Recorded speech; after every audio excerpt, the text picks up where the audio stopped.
नमस्कार, जय हिंद दोस्तों। कैसे हैं आप सब। उम्मीद है कि आप सब काफ़ी अच्छे होंगे और आप सबकी तैयारी भी काफ़ी बेहतरीन तरीके से चल रही होगी।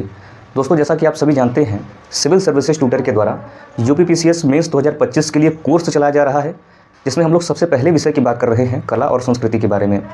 पिछले 2 दिन से क्लास स्टॉप थी, इसके लिए मैं क्षमा प्रार्थी हूँ। स्वास्थ्य सही न होने के कारण मैं क्लास को कंटिन्यू नहीं कर पाया। दोस्तों, मैं बताना चाहूँगा कि जो लोग इस कोर्स के साथ जुड़ना चाहते हैं, सिविल सर्विसेज ट्यूटर के द्वारा इसको डिस्काउंट के आधार पर बहुत ही कम प्राइस पे रखा गया है। चूँकि पहले 3000 रखने का प्लानिंग था, फिर 2000, अब जो है आपका फाइनली जो प्राइस इसका रखा गया है दोस्तों, वो 999 रुपीज़ में रखा गया, क्योंकि सब लोग एफर्ट नहीं कर पा रहे थे। ठीक है, तो इतने में ही आपको हैंड रिटन नोट्स मिलेगा। एक प्राइवेट ग्रुप के साथ जोड़ा जाएगा, जिसमें आपको इस क्लास का हैंड रिटन नोट्स मिलेगा टॉपिक वाइज। ठीक है, उसमें आंसर राइटिंग कराया जाएगा, मेंटरशिप दिया जाता है। तो जो तमाम सुविधाएं हो सकती हैं वो चीज़ें हम लोग देते हैं। तो आप इसको ज्वाइन कर सकते हैं। स्क्रीन पर आपको एक व्हाट्सअप नंबर दिखाई दे रहा होगा। जब आप इस व्हाट्सअप नंबर पर संपर्क करेंगे तो कोर्स लेने की प्रक्रिया और कोर्स की संपूर्ण जानकारी आपको दी जाती है। ठीक है, दूसरी बात यह है दोस्तों कि चूँकि बहुत सारे लोग इस बात को लेकर कन्फ्यूजन में है कि हम चूँकि जब आप क्लास की प्रक्रिया जानने का प्रयास करते हैं तो वहाँ पर बताया जाता है कि एक QR कोड दिया जाता है गूगल पे का, कि आप इस पर पेमेंट करके स्क्रीनशॉट भेजिए। तो कई लोग तो डर जाते हैं कि यार पेमेंट कर दिया तो ऐसा ना हो कि कहीं फ्रॉड हो जाए हमारे साथ या पैसा डूब जाए।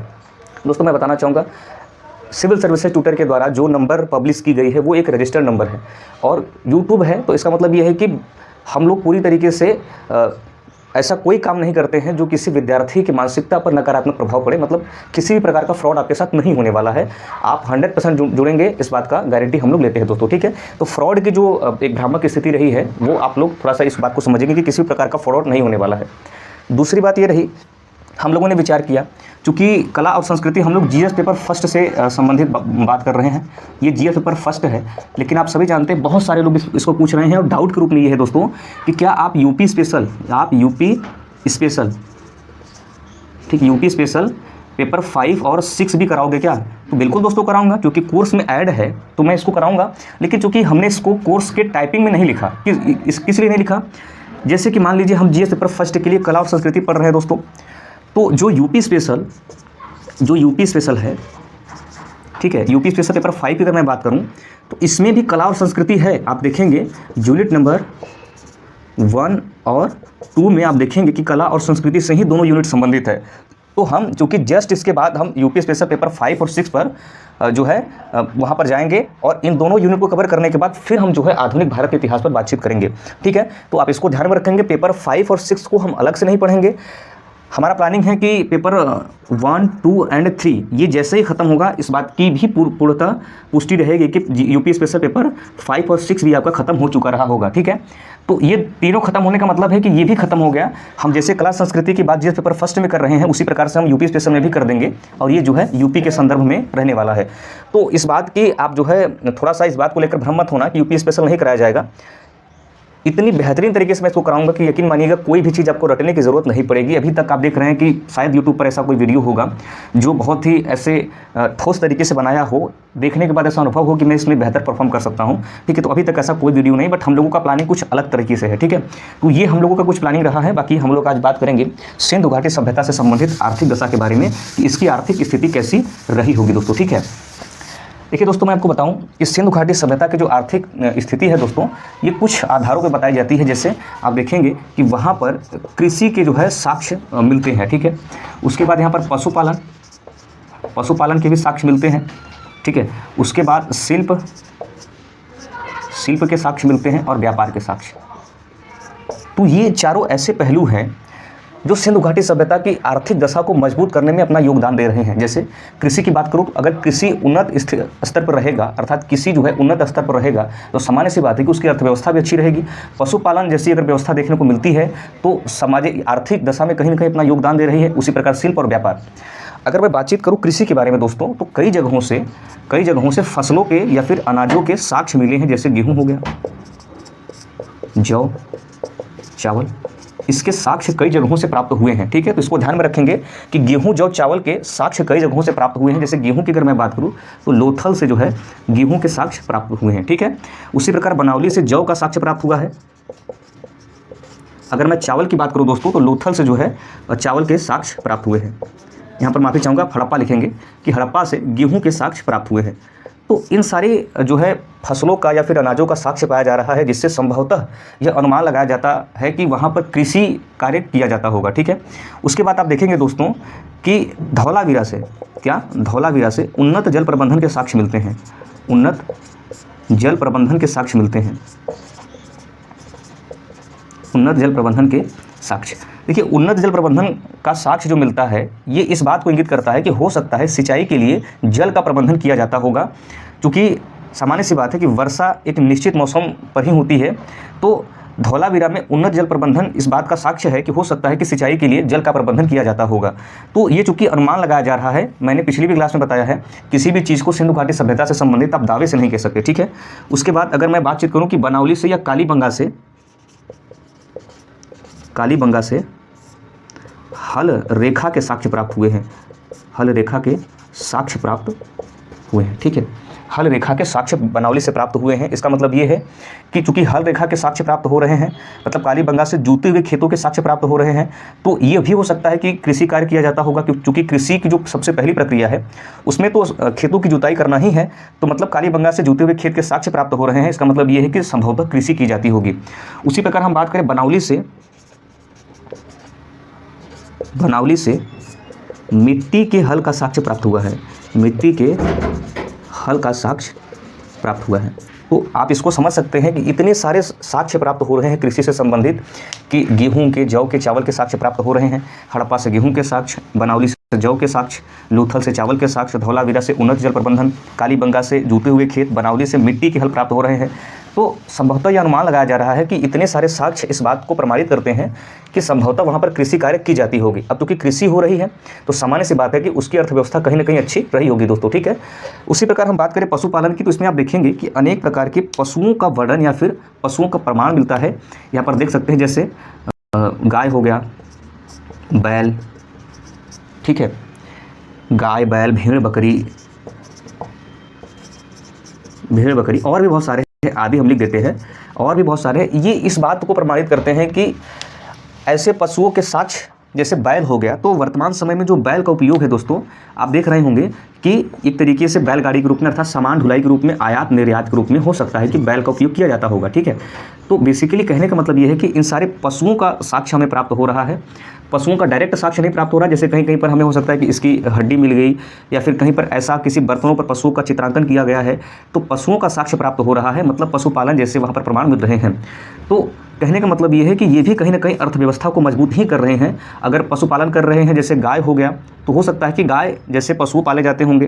ठीक है, दूसरी बात ये रही, एक प्रश्न और पूछा जाता है कि घोड़ा का साक्ष्य वहाँ पर नहीं मिलता है। घोड़ा का साक्ष्य को लेकर विद्वानों में मतभेद है। ठीक है, को लेकर विद्वानों में मतभेद है। हालांकि कई जगहों से साक्ष्य प्राप्त हुए हैं घोड़े को लेकर, बट अभी जो है विद्वानों में मतभेद। जैसे सुरकुर्दा से घोड़े की हड्डियाँ प्राप्त हुई हैं, सुरकुर्दा से घोड़े की हड्डी प्राप्त हुई है, लेकिन इसको लेकर अभी भी जो है विद्वानों में मतभेद है। तो बेसिकली आपको इतना ही लिखना होगा, और बाकी इसका जो पैसेज रूप में आपको नोट्स दिया जाएगा उसमें डिटेल लिखा गया है। मैं केवल बुलेट्स पॉइंट्स के माध्यम से आपको ये समझा रहा हूँ ताकि वो नोट्स आपको आसानी से समझ में आ जाए दोस्तों। ठीक है, शिल्प की अगर मैं बात करूँ तो कई ऐसे धातुओं के आभूषण प्राप्त हुए हैं, बर्तन प्राप्त हुए हैं, ठीक है, उपकरण प्राप्त हुए हैं, मूर्तियाँ प्राप्त हुई हैं, मोहर प्राप्त हुए हैं, जिससे यह प्रमाणित होता है कि शिल्पों जैसे कलाकृतियों का भी योगदान रहा होगा। जैसे अगर मैं धातु की बात करूं तो उस समय जो धातु प्रयोग में देखने को मिले हैं दोस्तों, तांबा, कांसा, टीन, सोना, चांदी। ठीक है, तांबा, कांसा, टीन, सोना, चांदी, ठीक है, आदि ऐसे जो धातु हैं ये प्राप्त हुए हैं, और इनसे बनने वाली वस्तु जैसे आभूषण हो गया, आभूषण, बर्तन, मुहर, ठीक है, आदि, मतलब और भी बहुत सारे हैं। तो ये जो है इस प्रकार के वस्तुएं बनाई जा रही हैं इन धातुओं से। ठीक है, तो इसके बहुत सारे प्रमाण मिलते हैं। जैसे अगर मैं बातचीत करूं दोस्तों, यहाँ पर मैं पढ़ ही दे रहा हूँ, तांबा और टीन के मिश्रण से कांसे का निर्माण होता है, आप सभी जानते हैं। अगर आभूषण की बात करूँ तो आभूषण जो है धातु के भी मिलते हैं, पत्थर के भी मिलते हैं, मिट्टी के भी मिलते हैं। बर्तन की बात करूँ तो धातु के, मिट्टी के, और जो बर्तन पर कलर किया गया है वो बेसिकली लाल और काले रंग से कलर किया गया है। पक्की ईंटों का निर्माण देखने को मिल जाता है, जिसका अनुपात 4 संबंधी 2 संबंधी 1 है, और वर्तमान समय में भी कुछ इसी अनुपात में ही ईंटों का निर्माण किया जा रहा है। ठीक है, कपड़ों के साक्ष्य मोहनजोदड़ो से प्राप्त हो रहे हैं। डायरेक्ट कपड़ों के साक्ष्य प्राप्त नहीं हुए हैं, बट बर्तनों पर ऐसा चित्रांकन किया गया है कई कपड़ों का, और एक मूर्ति पर चादर का प्रयोग किया गया है या चादर का चित्रांकन किया गया है। तो इस प्रकार कपड़ों के भी साक्ष्य प्राप्त हुए।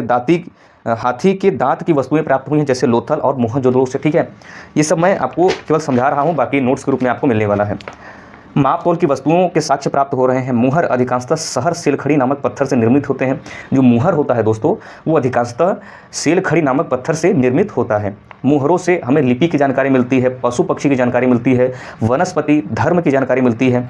अधिकांशतः मुहरों के साक्ष्य मोहनजोदड़ो से प्राप्त होते हैं। अधिकांशतः जो मुहर है वो मोहनजोदड़ो से दोस्तों प्राप्त होते हैं। मन का इसका उपयोग आभूषण एवं पशुओं की पहचान के लिए किया जाता होगा।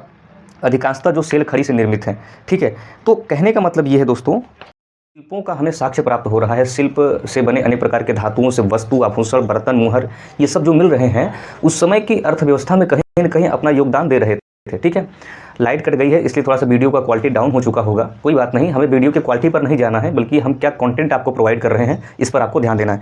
एक बात आपको और यहाँ पर ऐड करनी है दोस्तों, कि उस समय सिक्का, ठीक है, सिक्कों का साक्ष्य प्राप्त नहीं होता है। ठीक है, और ना ही हमें लोहे का साक्ष्य प्राप्त होता है। तो लोहे का साक्ष्य हमें प्राप्त नहीं होता है, आप इसको ध्यान में रखेंगे। और सिक्के का भी हमें साक्ष्य नहीं प्राप्त होता। सिक्के का साक्ष्य न प्राप्त होने का मतलब क्या है कि वहाँ पर हमें जो है वस्तु विनिमय प्रणाली जैसी व्यवस्था देखने को मिल रही होगी, कि हमें पैसों के माध्यम से हम किसी भी वस्तुओं का लेन देन नहीं कर रहे हैं, बल्कि वस्तुओं का आपस में अदला बदली जैसी व्यवस्था वहाँ पर देखने को मिलती है। तो वस्तु विनिमय प्रणाली वहाँ पर देखने को मिल रही है, चूँकि सिक्के का साक्ष्य वहाँ से प्राप्त नहीं हुआ है दोस्तों। ठीक है, अगर मैं व्यापार की बात करूँ दोस्तों, तो वहाँ पर व्यापार आंतरिक और बाह्य, क्या आंतरिक और बाह्य दोनों प्रकार से व्यापार होता था। अब सामान्य सी बात है कि व्यापार होगा तो उसकी अर्थव्यवस्था में कहीं ना कहीं योगदान मिलेगा। ठीक है, तो व्यापार हमें देखने को मिल जाता है। और अगर हम व्यापार की बात करें दोस्तों, तो तांबा जो है खेतड़ी नामक स्थान से इसका व्यापार होता था। वर्तमान समय में भी तांबा जो है खेतड़ी पर ही पाया जाता है, तांबा खेतड़ी। ठीक है, अगर मैं बातचीत करूँ टीन अफगानिस्तान, देखिए जो उस समय भारत, अफगानिस्तान और जो बांग्लादेश जैसे भू क्षेत्र आपको देखने को मिलते हैं दोस्तों, ये उस समय भारत के ही भाग हुआ करते थे और भारत के नाम से ही जाना करते थे। ठीक है, तो जो अफगानिस्तान है, आप इसको लेकर भ्रमित नहीं होंगे कि ये दूसरा देश है और हम आंतरिक व्यापार में इसको इंक्लूड कर रहे हैं। तो उस समय ये जो है भारत का ही भाग हुआ करता था, आप इसको ध्यान में रखेंगे। उसके बाद यहाँ पर ध्यान रखेंगे सोना कर्नाटक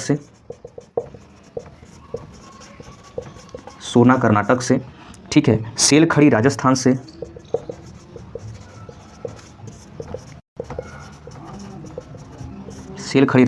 शंख जो है नागेश्वर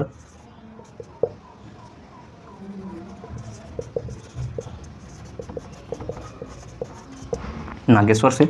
और वहीं मैं बाह्य व्यापार की बात करूँ तो मेसोपोटामिया से बाह्य व्यापार के साक्ष्य मिलते हैं।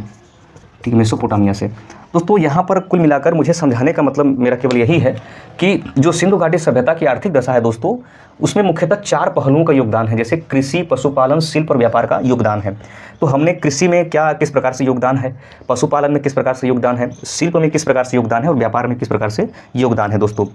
देखिए ये आपके पास इन्फॉर्मेशन है, मतलब एक स्टैटिक पार्ट आपको दिया गया। अगर मान लीजिए प्रश्न पूछा जाता है कि सिंधु घाटी सभ्यता की आर्थिक दशा पर टिप्पणी करिए या सिंधु घाटी सभ्यता की आर्थिक स्थिति का वर्णन करिए, अगर इस प्रकार से प्रश्न आपसे पूछा जाता है और मान लीजिए 125 शब्द या फिर 200 शब्दों में लिखने के लिए कहा जाए, 250 शब्दों में लिखने के लिए कहा जाए, तो ये एक शैली है, लिखने की जो शैली विकसित करनी है ये बेसिकली आपको खुद बिल्ड करनी है। ये मैं जब करवाऊंगा तो वो सारी चीज़ें ऑटोमेटिक क्लियर हो जाएंगी। ठीक है, तो अभी चूंकि आपको मैं स्टैटिक पार्ट दे रहा हूँ, इन्फॉर्मेशन दे रहा हूँ, तो अभी केवल कोर्स का आप 30% जो है जानकारी प्राप्त कर रहे हैं। ये 30% चीज़ें अभी हम लेकर चल रहे हैं। इन्हीं 30% का यूज करके हम लोग 70% आंसर राइटिंग में इसको इंक्लूड करने वाले हैं। ठीक है, तो अभी ये इन्फॉर्मेशन रही। ठीक है, तो अगली क्लास में हम लोग सिंधु घाटी सभ्यता की सामाजिक दशा पर बात करेंगे कि उस समय उसकी सामाजिक दशा कैसी रही। देखिए दोस्तों, इससे पिछली वाली वीडियो में हम लोगों ने राजनीतिक दशा के बारे में बातचीत की है। आप देखेंगे ना कि एंशिएंट हिस्ट्री में राजनीतिक दशा का जो विस्तार है, जो परिवर्तन है, बहुत ही कम देखने को मिलता है। आप राजनीतिक दशा के बारे में बहुत व्यापक बात नहीं कर सकते हैं, परिवर्तन बहुत कम मिलता है। ठीक है, व्यापक जैसे आप मौर्य वंश में जाएंगे, गुप्त वंश में जाएंगे, तो वहाँ पर भले ही व्यापक स्तर पर बट परिवर्तन बहुत कम है। ठीक है, तो इसलिए राजनीतिक दशा पर बहुत ज़्यादा हमें परिवर्तन देखने को नहीं मिलता। और कला और संस्कृति में बेसिकली हम परिवर्तनों को ही देखते हैं। जब हमें परिवर्तन समझ में आने लगता है तब हम ये समझ पाते हैं कि हमें प्रश्नों की जो मांग है ना वो हमें समझ में आने लगती है कि बेसिकली प्रश्न कहना क्या चाहता है। ठीक है, तो कई बार क्या होता है कि जब आप प्रीवियस ईयर प्रश्न पत्र देख रहे होंगे तो प्रश्नों को देखने का नजरिया अलग होता है, सिलेबस देख रहे हैं तो उस समय सिलेबस को देखने का नजरिया अलग होता है, बट आप इन्फॉर्मेशन ले लेते हैं, आपके पास स्टैटिक पार्ट आ जाता है, कुछ ना कुछ उस चैप्टर से संबंधित या फिर उस विषय से संबंधित जानकारी हो जाती है, तो फिर दोबारा उस प्रश्न को या फिर उस प्रश्न की मांग क्या है, उसकी प्रकृति क्या है, या फिर सिलेबस की प्रकृति क्या है, उसकी मांग क्या है, इस चीज़ को आप थोड़ा सा दूसरे अंदाज में देखना प्रारंभ